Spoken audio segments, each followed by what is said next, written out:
Hey everybody, HomeSliceHenry here, and in today's video, I'm going to be showcasing another buffed Pokemon from the Season 24 balance update for Go Battle League, and that is Aegislash. Aegislash released last season to massive hype and fanfare, but an extremely bugged release, combined with the fact that it's really difficult to get XL candies for this mon, meant that it basically saw zero play after its release. But with the rework to Gyro Ball now being 50 energy, this does mean that it has an ability to double up on moves. So today, I'm going to be testing it out in a team with Corviknight and Galarian Corsola to see if it has a place in this meta. Hopping into the first match, hitting Aegislash into Dedenne, and this is not a great lead for Aegislash. Aegislash, when it is in its shield form, does use the fast move of Charging. Charging is a worse version of Psycho Cut, where it generates 6 energy over 2 turns instead of Psycho Cut's 9. Here, I am able to get a CMP tie, which is very nice, because once I fire off this Gyro Ball, then I will be switching into the Blade form. Now, obviously, as Blade form, I'm going to inflict way more damage than I normally would, but Dedenne is +2 defense, meaning they can hang on here. I'm going to try and CMP tie Dedenne. They do not fall for it, and I will go for Gyro Ball number 2. Gyro Ball will land KOing Dedenne. In comes Charizard, and Charizard is going to get an Ember farm down. I am ABA weak to fire with this team. I'm ABA weak to a lot of things, but it's really difficult to team build around Aegislash. So I think if you're running Aegislash, you kind of have to be at peace with the fact that you're going to be ABA weak to something. In the back is Corviknight, and this is going to be a really tough game to win. I bank as much Corsola energy as possible, and I just bring in my own Corviknight, because I have to rely on Corsola to try and sweep this endgame for me. They're going to make another payback, but I should barely hang on. I am running a very attack-weighted spread on Corviknight for a few matchups, like Diggersby and Drapion getting extra sand attack damage. I will get a shield with the payback, and now it's going to be all up to the Corsola. Corsola farms up to the back-to-back Nightshades. Nightshade obviously not going to threaten a knockout, so Corviknight is going to be no shielding. But I potentially see a way out. If I can just farm down the Corviknight, get the shield call right on the payback, in comes the Charizard, and Charizard should have been 4 off, which means I think I outpace by a turn. They shield the Nightshade, Corsola does outpace, and we are going to escape with a Game 1 win as Nightshade picks up the knockout, in comes Corviknight, we get the farm down, and we get the win. Moving into game number 2, oh, that's a disastrous lead, leading into Diggersby. I save switch into Corviknight, and right away you can see my sand attacks do 2 damage into Diggersby instead of 1, and that's due to this higher attack stat. Diggersby, obviously a huge problem for this team, so I'm very happy that it's staying in on the Corviknight, because this is absolutely where I need to see the Diggersby if I want a chance in this game. Corviknight, I believe, can win the zeros versus Diggersby, but since I'm down a turn, I think I will get outpaced. Now they're going to send in their own Corviknight. I don't have a great answer to this either. I think I need to save the Corsola and hope that they're weak to Corsola in the back, so I bank a bunch of energy on Corviknight, and now I send in Aegislash. So far, my opponent has a ton of problematic Pokemon for this Aegislash. I could have survived the payback, but I put up the shield because if I end up throwing a move and I'm in the red health, I'm just going to get sand attack down in Blade form. So I want to try and preserve some HP. I will go for the Shadow Ball. Shadow Ball lands. That's some big damage. I will make it to the Gyro Ball, and Gyro Ball will easily pick up the knockout onto Corviknight. Let's see what they have in the back, or will they bring in the Diggersby? In comes Diggersby. I'm trying to get to the Gyro Ball, but I will get outpaced. I really need damage on this Diggersby, so I will end up shielding, and I can get to the Gyro Ball. I go for the CMP tie here, overfarming as much as I can. Gyro Ball, will they put up the shield? It takes a bit to form change. We do get the shield. They pivot out. It's actually not a CMP tie, but it's Murkrow in the back, and I can't win this game. Oh my goodness. Here, I bring in the Corviknight. I try and throw 1 in the move, but accidentally overtap and throw 2 in the move. Realistically, I was losing this game anyway, I think, because the Murkrow will just be able to get to 2 foul plays and take the win. Man, this trainer clearly hunting Galarian Corsola, and it pays off because my Galarian Corsola had nowhere to go against this entire team. They will outpace. Corsola's getting KO'd, and man, poor Aegislash, poor Corsola, they just had nothing they could do that entire game. Tough opponent in the next match, regional champion Richie, and it's a nightmare lead, Aegislash into Marowak. I could switch out of this lead, but I know Aegislash is very bulky in its shield form, so I decided to actually stay in for now. They're farming up pretty close to 100 energy. I'm expecting a shield, so I go for the Gyro Ball bait. Then I will look to switch out. Gyro Ball into the Marowak. Oh, it gets no shielded. I should have gone for the Shadow Ball. The Shadow Ball would have one-shot, I think. Oh, that was a misplay by me. I assumed they had to put up the shield there, but they didn't. And now they have a Marowak that has a ton of residual energy. It is very low. Maybe I can snipe it down with an Astonish later.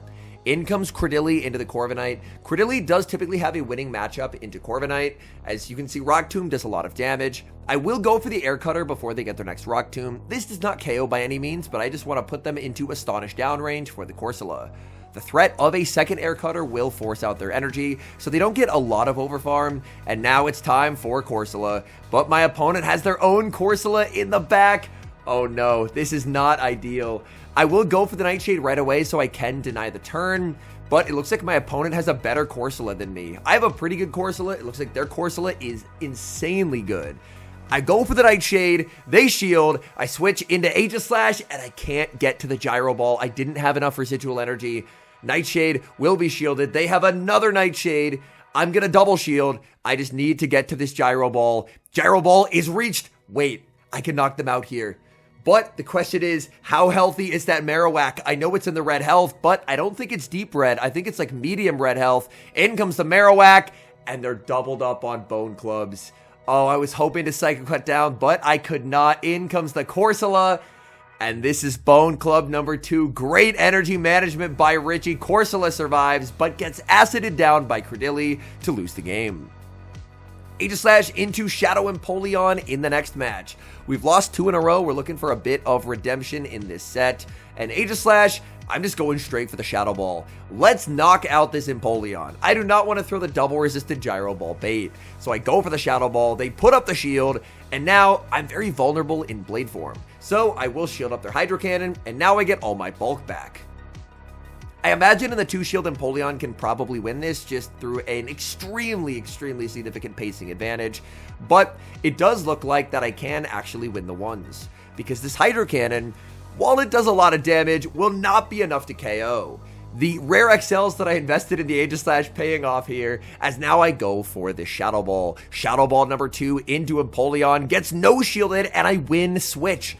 They send out Altaria. It's a Peck Altaria. That's a pretty cool pick. And now I get to send in Corsola. Corsola more than happy to tank moves as they are going for Dragon Pulse. Ooh, a really cool moveset for my opponent. Altaria is very bulky. Even if I land the gem, they can survive it, so I feel a bait is too risky. I go for the gem, I land the gem, and that's really good for me. I'm always going to be no-shielding Corsola and hoping that Corviknight will have play in the back, and Corviknight's defensive typing will win us this game, as it's a Confusion Cresselia in the back, and unfortunately, this is Cresselia's worst nightmare. Cresselia goes for the Moonblast. This harkens back to Skarmory hard-countering Cresselia about 15 months ago in that World Championship meta. Oh my, we get another payback, and this is just devastating for this Cresselia. Payback lands, in comes Altaria. I farm some energy, switch into Corsola, and we barely hang on. We survive the Pecks, getting to the Nightshade. Nightshade is going to knock out Altaria. Cresselia farms down, but they cannot get through the Corviknight, and they will resign the match. We move to the next game, and oh, what a terrible lead, leading into Greninja. Aegislash, it's definitely improved, but I think the meta environment for it has gotten so much more hostile.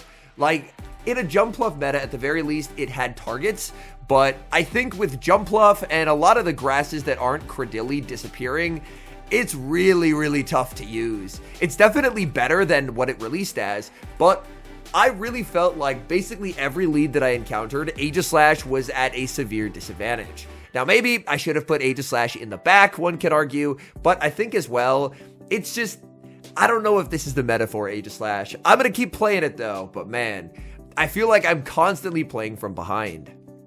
Here, a farm up to 100 energy. Being able to double up on moves on Aegislash is so nice, and if you're at 100, then I should be able to throw one Psycho Cut and make a Shadow Ball. I'm double debuffed. But even a double debuffed and resisted move is going to do a lot to Greninja. So I will launch the Shadow Ball at Greninja. They're going to no-shield. In comes Corsola. Unfortunately, I will not get the farm down before they're able to double up on Night Slashes, but I'm full committing to Corsola as my win con. So I will shield. They get the boost, but I was going to double shield anyway. I just have to hope that it's something that's weak to Ghost in the back. It is, but it's their own Corsola. and I cannot win this game. Even though I have all this energy, they have the 2 shields to work with, and Nightshade doesn't even threaten a knockout. So as I go for Nightshade number 2, they make a great call, which is to no-shield it, understanding that a Shadow Ball from the Aegislash would do more. Nightshade should be the end of my Corsola here. It does pick up the KO. In comes Aegislash, and I'm just not winning this, so I will concede the match. We move to the next game, Aegislash into Toedscruel. At the very least, I should wall off their charge moves, so I will stay in this matchup. Ideally, I'd love to align it onto Corviknight later on. They bank energy, save switch it to Clodsire. Oh my, they're so weak to Corviknight already. Considering that fact, they should be on Stone Edge here just to have some coverage into Corv, and they are. But I'm not too worried about the energy on the Toedscruel because at worst, I should be walling it all with the Aegislash, and on top of that, Seed Bomb doesn't do a ton of damage to the Galarian Corsola. So even if I do end up losing Switch, I think honestly I would prefer to soft lose this matchup and then go for a charging farm down with the Aegislash. Payback lands. Oh, this is going to be perfect. I wonder how many chargings I can get. This feels like it's on 1 HP, but it's definitely not. In comes Aegislash. We get 5 chargings of energy. That is really nice. In comes the Toedscruel, and I'm never going to be shielding. They did farm up to a wrap, and they will go for it. And now I go for the Gyro Ball. Gyro Ball, it's going to inflict a lot of damage onto the Toedscruel. Will my opponent put up a shield, respecting a potential Shadow Ball? No, they let it go. And I'm going to bring in the Corsola. Corsola gets the Astonish through as they go for the Seed Bomb. They're now going to be very low health, and they will need to switch out. In the back is Primeape, and I think I'm winning this game. Galarian Corsola, again, putting the team on his back here. Primeape farms up just shy of the back-to-back, but importantly, they do not have it. So I'm just going to undertap the Nightshade just because I know they're short, and then I can go for a combo play because Aegislash can double up. So I have the Gyro Ball banked. I had farmed to 100. We snipe with the Gyro Ball. This is going to be the end of Primeape, and then all that's left is going to be the Toedscruel. I'm going to be in Blade form, which means I'm going to take big damage. We go for the Psycho Cut farm down. Aegislash gets the win, and the 2-shield flex. Tricky lead in the next match, Aegislash into Emolga. Emolga safe switches into a Quagsire, and I'm actually very happy to stay in here against the Quagsire because Aqua Tail never going to do a ton of damage, so I'm very happy no-shielding a bunch of Aqua Tails and farming to 100, but this is a Mud Bomb Quagsire. Oh no! Oh, that is not something that I was expecting, and that threw me off quite a bit. If I knew it was Mud Bomb, I would have just brought in the Corv instantly, but I assumed that my Aegislash was safe to take like 3-4 Aqua Tails, but I definitely cannot take that amount of Mud Bombs. Clock's up, in comes Emolga, and Emolga will outpace me. I really feel that I can't surrender this energy. I hate to go down shields, but I think I have to, because the Emolga is going to be really annoying to try and Astonish down. I want to try and lock in some damage. I do get the damage locked in. I send in the Corsola. They'll make an Acrobatics. I really hate going down 2 shields, but I think I have to. That means Aegislash will be shieldless. Aegislash does have a lot of energy banked, which is good. I should have over a Gyro Ball banked, and I have energy on my Corsola. Back in comes the Quagsire. Quagsire, Mud Bomb is going to land. They pivot out. In the back is Clodsire, and I just don't think there's a way for me to win this game. Corsola, it's very bulky, and it's able to do nice damage over time, but Clodsire is so tanky that these Nightshades don't even register. I'm going to be throwing 2, waiting the turn, catching the EQ onto Corviknight, but unfortunately Corviknight's already so low that an Earthquake is still going to knock out. So I'm able to at least find some use for the Corviknight, but there still just isn't a way forward for me in this game because they can just save the shield for Quagsire and I can't win. Aegislash has very poor energy generation when in the shield form, so I can't farm up a lot. My only hope is that for some reason they end up shielding here, but they can always just let it go and win the game with the Quagsire. So I switch into the Blade form, Gyro Ball KOs, in comes the Quagsire, and there is the Mud Bomb. Man, good job on the Mud Bomb tech there, because that tech had me in absolute shambles during this game. Hopping into the final match, this has not been an easy day of battles, let me tell you that. We've definitely lost more than we've won, but we're going to try and get one final win. Leading into Dugong with Aegislash, they save switch into Dusclops. I bank some energy on the Aegislash and send in Corviknight. Corviknight really hates being down energy here, but Aegislash is so slow at getting to moves that I felt like I had to try and get at least a small head start before switching. Payback is going to be shielded. I'm going to go for the Air Cutter. Now, this may be a misplay, but I just want to get some kind of damage onto this Dusclops. They pivot into Primeape. Primeape answered with the Corsola. Since it's the non-Shadow Primeape, I take 2 Rage Fists very comfortably here. However, even though I can survive the Rage Fist, is it in my best interest to let this go? I think that this will do more than a Shadow Punch from Dusclops, so I actually will put up a shield. I throw 2 in the move. This is throwing on alignment, but I want to exit with as much residual energy as possible. They will no shield, and now I'm pretty close to a move. They're going to send out Dugong. I'll throw the Power Gem right before they're able to make it to their Icy Wind. Power Gem is going to do quite a lot of damage, so they will put up a shield. My opponent, even if they Drill Run, I think Corsola can probably hang on. Again, I have a pretty solid Corsola. I will look to just bank the move and send out Aegislash. Aegislash, I'm in the shield form. I'm always going to be no shielding. They bait with the Icy Wind just to get that attack drop. I farm up a ton, going for the Shadow Ball, hoping it's going to be enough, but I'm debuffed, so I wouldn't be surprised if Dugong can hang on. Shadow Ball into the Dugong, we form change, it connects, that's big damage, but the important thing here is they throw the move. That allows me to shield, go back into the form where I can take damage for days and absorb this Shadow Punch. Shadow Punch lands, that's not going to be an issue. I just throw the Shadow Ball on alignment because I know it should just be a delete button for the Dusclops. We form change one final time, Shadow Ball picks up the KO, in comes the Dugong, that gets Psycho cut down, and we escape with a win. All in all, Aegislash is meaningfully improved by the buff to Gyro Ball, but the meta around it is very hostile to Aegislash. I think that Aegislash, I don't believe it's a Pokemon that is worth bringing to the Great League at the current moment. The Gyro Ball improvement helps it a lot, but man, I felt like basically every lead was a losing one, where a lot of the targets where you're just winning off of type advantage, Pokemon like Cradily is a lot less frequent, Pokemon like Jumpluff are a lot less frequent, so you end up being in neutral matchups or losing matchups, and for Aegislash, it's not a big fan of those neutral matchups. It really likes to try and get an energy lead if possible, and try and just deal devastating damage when shields are down by switching into the Blade form.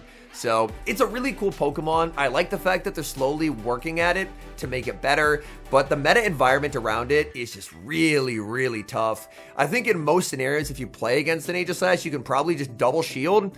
The Aegislash is never going to be able to do any damage to you, and you can get so much damage on them, even though they're very bulky in the shield form, that if you know how to play around it, your opponent's not going to get a lot of value out of the Pokemon.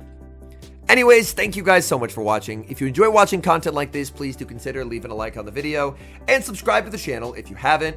And a special thank you as always to our channel members here on YouTube. The support you guys provide is genuinely so appreciated. So thank you guys oh so very much. And until next time, I've been HomeSliceHenry.